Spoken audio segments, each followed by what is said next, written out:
In today's video, she's going to be talking about money. Let's see what she has to say, and then I'll give my thoughts afterwards. You can't afford it. Oh my God. You're probably poorer than you think you are. I'm gonna be honest. I was literally just scrolling and a creator stopped me dead in my tracks, clearly, with a line that she said that I want to see if you can catch too. So in this video, this creator is taking accountability of her shop pay addiction. She had racked up like upwards of $300 a month in Afterpay monthly payments. So great, good for her. She's taking accountability. The thing that she said was this new rule that she set for herself. And she said, if I'm in an online checkout and I can't afford to buy something right then and there, then I can't afford to buy it. Now, if you're anything like me, that right there is revolutionary. And it's sad that I'm even saying this before we hear more of what she's got to say, right? But why is it that when people say things today, which make so much sense, we're talking about finance and talking about money here, but it applies to many different things in life. If you are at a checkout and you cannot afford to make the payment, you cannot afford it. If people just stuck to that simple piece of advice, they would be so much better off financially. But the reality is, if you're not going to be wise, you're going to be foolish. There's only two pathways. And if you're not going to be wise, you're going to be foolish. And if you're foolish, you're going to reap the results of what foolish people get. Let's see what else she has to say. Makes the alarm bells go off. And it brought me back to a traditional personal finance tip. The general rule is if you can't afford to buy a want, diva, take care of your needs. We are talking about your Shein cart, the vacations, the things that you don't need to live. If you can't afford to buy that thing 2, 3, 4 times, then you can't afford it.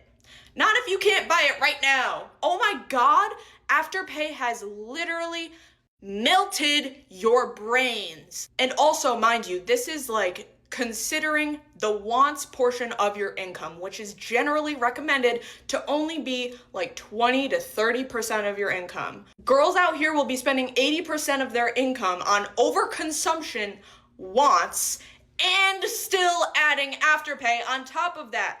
Baby, we need to take it back to ground zero. And this is before we continue, right? This is what people need to realize. This is basic. But when people are struggling with basic stuff, it shows you why they find themselves in these difficult situations. And this is why you have to continue. This is why I don't have any problem saying people are financially dumb or financially stupid. Because we need to stop looking at this as like some derogatory thing, or looking at this like, oh, he's insulting me. No, I'm not insulting. I'm just telling you the truth.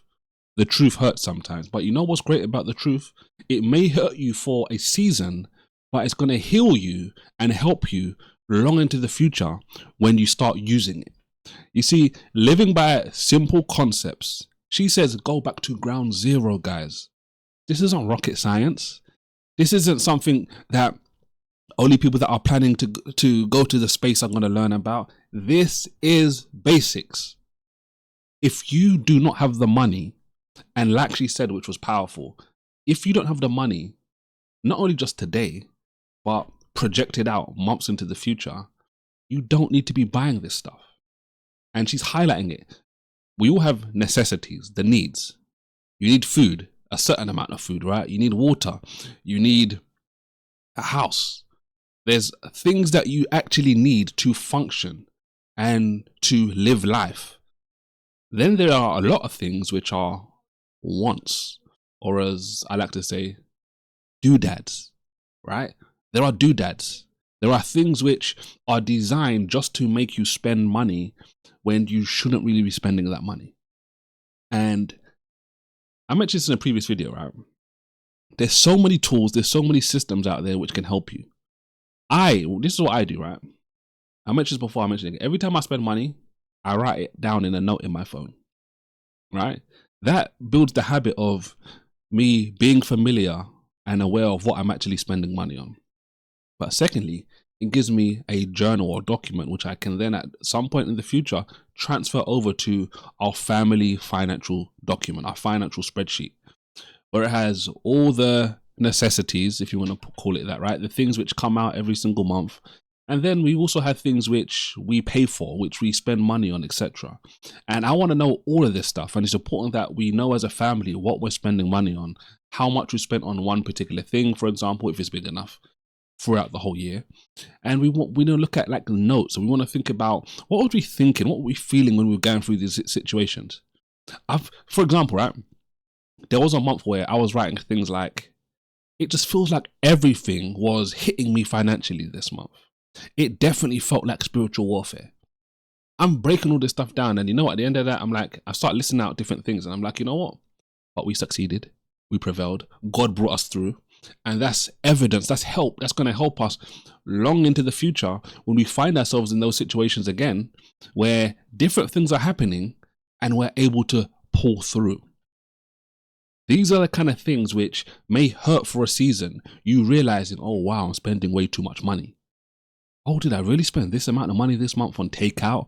Or did I really spend this money on this nonsense?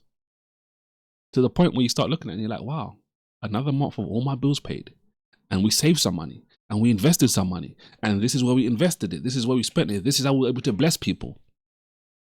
The same thing, do certain things, right? The same thing which is hurting you, if you consistently do it, it will eventually start helping you. This is one of those scenarios. Let's see what else she has to say. You need to build an emergency fund first.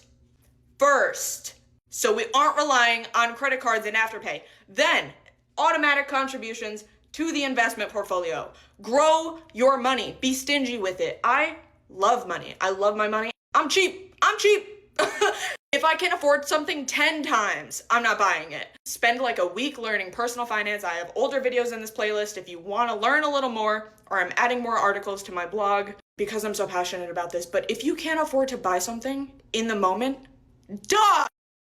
And this is why I don't have sympathy for everyone who's broke or everybody who's complaining about being broke. You know why? Because I've been broke. I've been in situations where we're struggling financially, and it's because I've done foolish decisions. I've taken foolish steps. And if I've taken foolish steps, and on top of that, because we all do foolish stuff, I'm not acknowledging it, then I deserve everything that happens to me. It's just as simple as that. There are people out there today who waste their money every single blessed day that God gives them. And then at the end of the month, they're the same people that will be complaining, saying, why is this happening to me? I'm tired of this happening to me. If you are really tired of this situation, you better start taking the steps which are going to help you start to prosper financially. Because I was having this conversation with someone recently, right? Maybe a few months ago, not too recent, but recently in months, right? We were talking about money. We were talking about multiple different things. And I was basically saying, look, this is the thing. You have to realize that certain things are simple to do, but they're not easy. So it's simple. You understand, everybody understands, don't spend more money than you make. Everybody understands this. Everybody understands, don't spend money on nonsense. Spend more money on assets, things which are paying you money and provide you money. Spend less money on liabilities, things which just take your money, etc. Everybody understands this. This is simple to understand. But for many people, it's not easy. Why is it not easy? Because just like any muscle you're trying to build, it takes reps. It takes time.